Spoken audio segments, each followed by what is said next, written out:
নমস্কার বন্ধুরা, বাঙালি রান্নাঘরে নিয়ে চলে এলাম আবারও একটা নতুন রেসিপি। আজকে বানাচ্ছি পটলের দোরমা। এই রেসিপিটা দেখবার জন্য অনুরোধ রইল।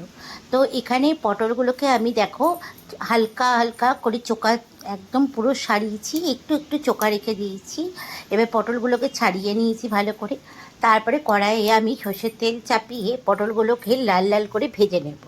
আর তোমাদেরকে বলে রাখি, যখন পটল ভাজবে তখন পটলের তরকারি হোক বা দোরমাই হোক, যাই করবে না কেন, পটলের মধ্যে সামান্য পরিমাণ একটু লঙ্কার গুঁড়ো আর একটু হলুদ গুঁড়ো দিয়ে দিবে, তাহলে কালারটা খুব সুন্দর আসে। ওইদিকে মিক্সি বলে আমি টমেটো, আদা, রসুন একসঙ্গে বেটে নেব। আর কাঁচা লঙ্কাটা আমি এখানে 4 থেকে 5টা কাঁচা লঙ্কা দিয়েছি। তোমরা ঝালটা যেরকম খাবে সেরকম দিয়ে দেবে। এবার দেখো পটলটা ভালো করে একটু লাল লাল করে যাতে ভাজা হয় সেইভাবে ভাজবো। পটলের দোরমাতে পটলটা কিন্তু লাল লাল করে ভাজতে হবে।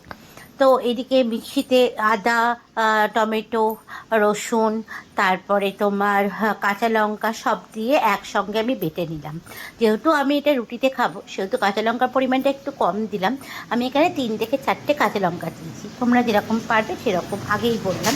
তো এইদিকে আমার পটলটা লাল লাল করে ভাজা হয়ে গেছে, দেখতেই পাচ্ছ।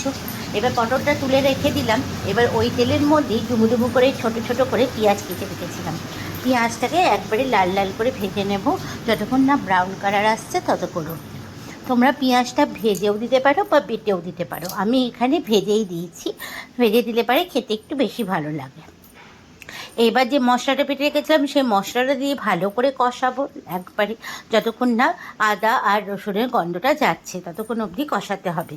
এবার আমি এক এক করে এর মধ্যে হলুদ গুঁড়ো, লঙ্কার গুঁড়ো আর লবণের গুঁড়ো দিয়ে দেবো। আর কাশ্মীরি লঙ্কার গুঁড়ো এখানে ইউজ করছি। তোমরা জানো কাশ্মীরি লঙ্কার গুঁড়ো দিলে পারে আলাদা একটা কালার আসে। তো এবার ভালো করে দেখো মশলা থেকে আমার তেল ছাড়তে শুরু করেছে। এইবার ওই ভেজে রাখা পটলগুলো এই মশলার মধ্যে আমি দিয়ে দেব।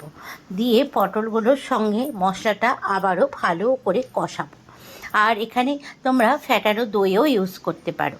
তো আজকে আমার বাড়িতে দইটা ছিল না বলে আমি দইটা দিইনি। তো দইটা দিলে খেতে কিন্তু আরও ভালো লাগে, একটু টক টক লাগে, ভালো লাগে। তো দেখো পটলগুলো লাল লাল করে ভেজে মশলার সঙ্গে ভালো করে করানো হয়ে গেছে।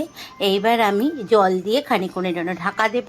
তো হয়ে গেছে আমার পটলের দোরমা। তাহলে এই রেসিপিটা দেখো, পটলগুলো কতটা সুন্দর সিদ্ধ হয়েছে, ভালো মতো সিদ্ধ হয়ে গেছে। এবার আমি একটা বাটির মধ্যে সার্ভ করে নেব। আর ওপর থেকে কিন্তু ওপরটি অবশ্যই গরম মশলা ছড়িয়ে দেবে। গরম মশলা আমি এখানে শাহি গরম মশলাটা ইউজ করলাম। তো হয়ে গেছে পটলের দোরমা। এই রেসিপিটা তোমাদের কেমন লাগলো বন্ধুরা, অতি অবশ্যই কমেন্টস করে জানিও। ভালো লাগলে লাইক করো। দেখা হচ্ছে আবারও একটা নেক্সট ভিডিওতে তোমাদের সঙ্গে। সবাই ভালো থাকবে, সুস্থ থাকবে। আজকের মতো সবাইকে টাটা।